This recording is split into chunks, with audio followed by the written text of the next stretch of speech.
Hello everyone, I'm all about Sonic the Telltale Gamer, bringing you something Telltale Games, Transformers, and more.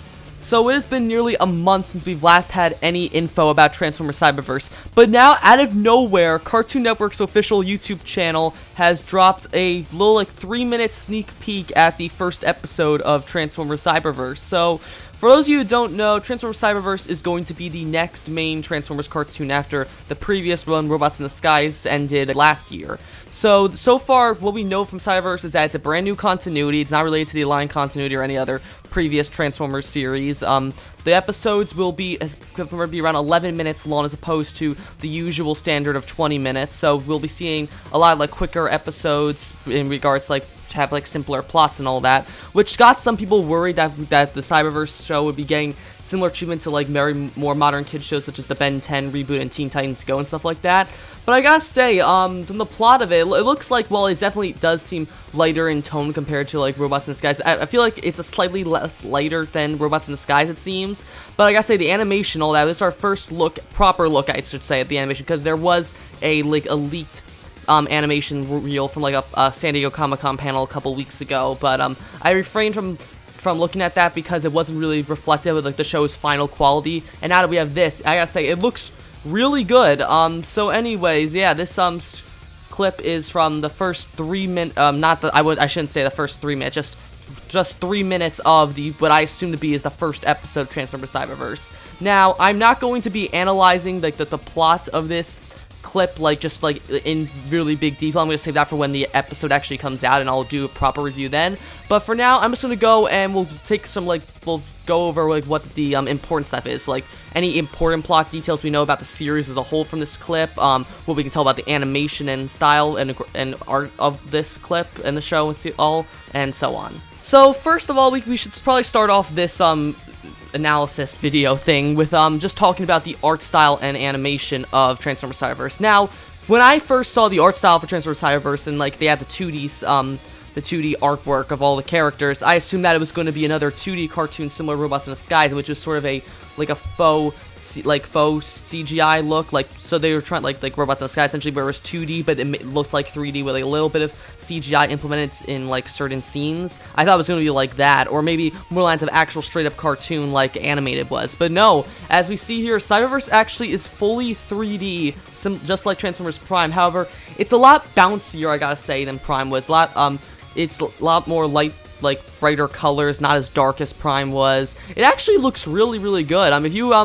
If you ever seen some more modern cartoons, you ever seen like Pac-Man, Ghostly Adventures, the upcoming Mega Man reboot cartoon that's coming out soon. I think it's already out actually, but it looks a lot like those cartoons, except the fact that, well, those they do this weird thing where the faces look really high def and all that, but it doesn't look like that. They actually have the faces look cartoony like they do in other Transformers cartoons, and the art style looks very similar to animated in that sense. It's a good mix of Prime and Robots in the Skies' arts, not Prime Robots in the Skies, animated and Robots in the Skies art styles. I gotta say that I really like the way, and also we gotta talk about how fluid everything is. It's not 15 frames per second like Robots in the Skies and animated, where this is a full 30 frames per second cartoon, and you can see how it just especially in the fight between Windblade and Thundercracker, you can see how fluid they are, how fluid the characters move and all that, the transformations. It looks really, really good. There's no real dissonance between characters driving around in their alt modes like we see when we see Bumblebee. It looks really, really good, honestly. Now we're going to talk about the actual plot details that we can gather from this clip. So, as we all know, that Transformers Cyberverse is going to be, or at least the first season of Cyberverse, is going to revolve around an amnesiac Bumblebee getting his memories back. But it seems as though he has a lot worse amnesia than we thought he did, as in this clip when Bumblebee first encounters when Windblade first encounters Bumblebee, he has no idea who she is. She asks him, he doesn't know what Cybertron is or what the Autobots and Decepticons are. He just seems to be more interested in just racing around and all that. But there is one interesting thing that Windblade talks about, in which she asks Bumblebee if he knows what the Allspark is. Now, for those of you who don't know, the Allspark is essentially, it changes depending on what Transformers series it is, but generally, the Allspark is essentially basically the core of Cybertron. In the Prime continuity, it was the core of Cybertron that basically gave life to all Transformers, and that's the general like description of it across all series. It like varies from place to place. While in Prime and Robot Skies, it was the core of Cybertron. In the Bayverse movies and animated, the Allspark was just a cube that could, like, just a relic that could bring life to Transformers and other objects, as we saw in the Bayverse movies. So it seems as though that the Allspark in Cyberverse may have the same role as it did in animated in the Bayverse movies, and the fact that instead of being the core of Cybertron, it's a relic that, and perhaps maybe the Decepticons are after to try and create their own Decepticon army, and that's why maybe Windblade and Bumblebee were on this mission when Bumblebee got amnesia or something like that. Another thing to point out from this clip is that throughout the entirety of this clip, Bumblebee speaks entirely through, like, his radio, as he does in the Bayverse movies.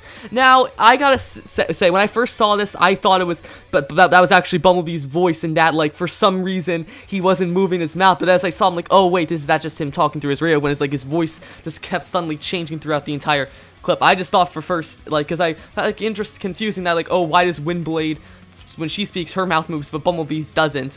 So I gotta say, though, honestly, I am not the biggest fan of Bumblebee's radio voice. Now, I didn't mind in the Bayverse movies because they were using, like, actual, like, quotes and radio stuff, but this is just really, like, since they're using more, like, generic stuff and that's changing tones, I gotta say, I'm not a big fan of the Bumblebee, like, radio voice, and the fact that he doesn't have, like, he actually has a proper mouth, but is still talking through his radio, I think that's really weird. But for those of you like myself who are kind of worried or not a big fan of Bumblebee talking his radio voice, Bumblebee does have an actual voice, though we don't know what he sounds like or who his actual voice actor is yet.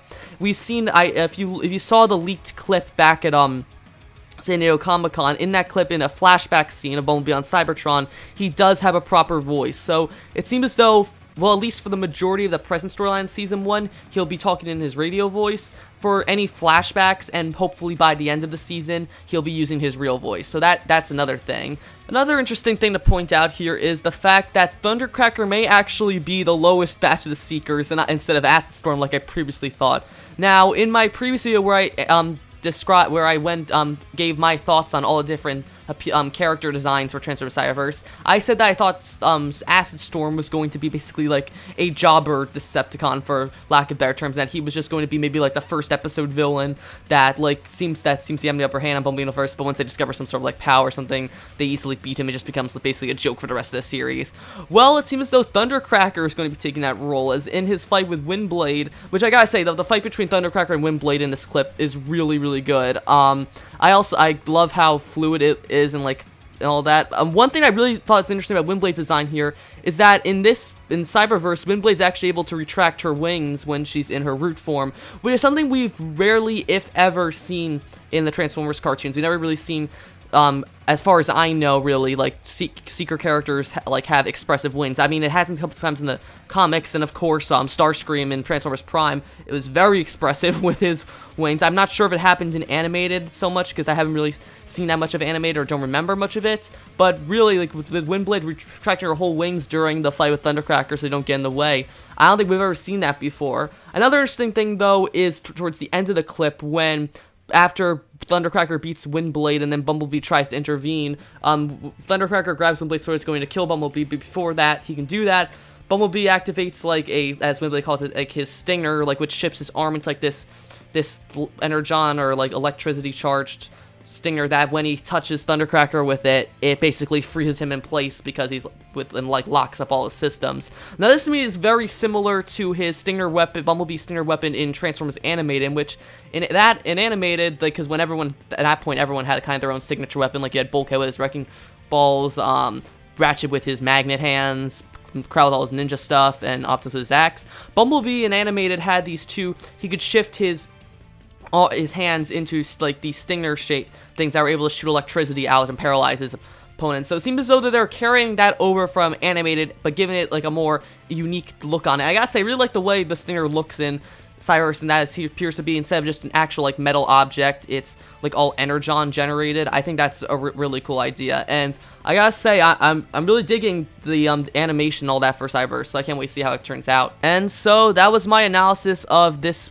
sneak peek we have of Transformers Cyberverse. So if we're already getting the clips of Transformers Cyberverse already, I like to say we'll probably be seeing the first season drop around early mid-September probably. At the very earliest, maybe late August this month. So are you guys excited for Transformers Cyberverse? If you are, be sure to like, comment, subscribe, and I will see you guys later.